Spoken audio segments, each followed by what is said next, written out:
गवारची भाजी बनवण्यासाठी गवार पहिला आपण स्वच्छ धुवून घेऊया। एका पातेल्यात पाणी घेऊन गवार आपण पहिले स्वच्छ धुवून घेऊ। हे पाणी काढून टाकू। त्यातलं पाणी काढून टाकू।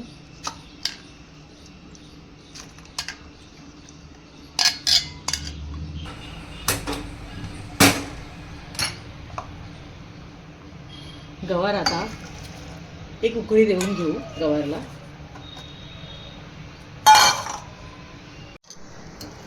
गवारीला आता एक उकळी आलेली आहे। आपण गॅस बंद करून ते पाणी आपण काढून घेऊया।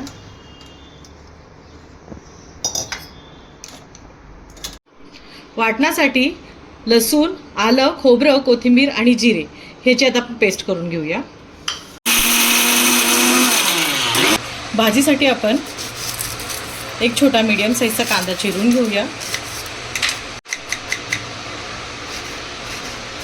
ही भाजी ज्या पद्धतीने मी आता सांगते त्या पद्धतीने केली तर ती खायला अतिशय चविष्ट लागते।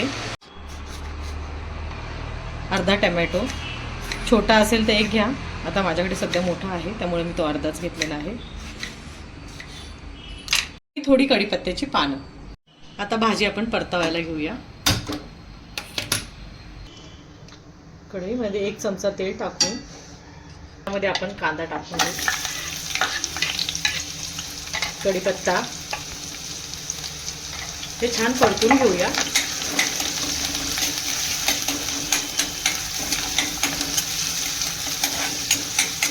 ही भाजी खायला अतिशय चविष्ट असते आणि सीझनेबल भाज्या या खाल्ल्याच पाहिजे। आणि मी जे वाटण दाखवलेलं आहे त्याच्यामध्ये आपण अनेक भाज्या बनवू शकतो। तर कांदा आपला परतत आलेला आहे, छान परतून घेऊया। कांदा आपला चांगला परतून झालेला आहे।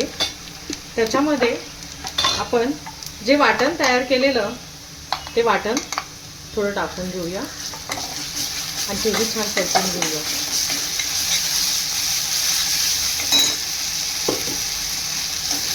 हे खोबरं, अद्रक, लसूण टाकल्यामुळे भाजीला एक छान चव येते। आता हे वाटाणे परतून झालेलं आहे। आपण टोमॅटो,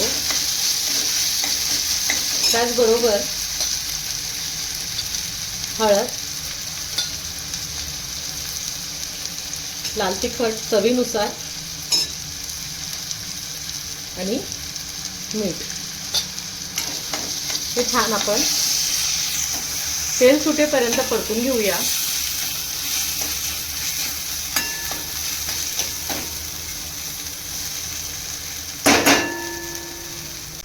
आपल्या मसाल्याला छान तेल सुटलेलं आहे। आता आपण त्याच्यात आपण भाजी टाकून घेऊया आणि छान मिक्स करून घेऊ मसाल्यामध्ये।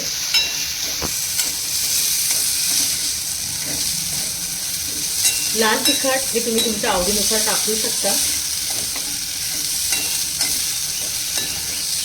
आता ह्याला आपण एक वाफ देऊन घेऊया।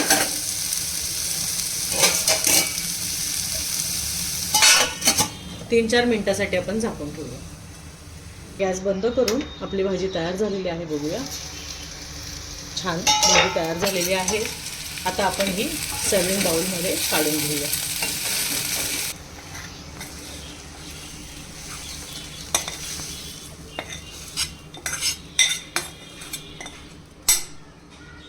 थोडीशी कोथिंबीर टाकून अशा पद्धतीने आपली तयार झाली गवारीची भाजी।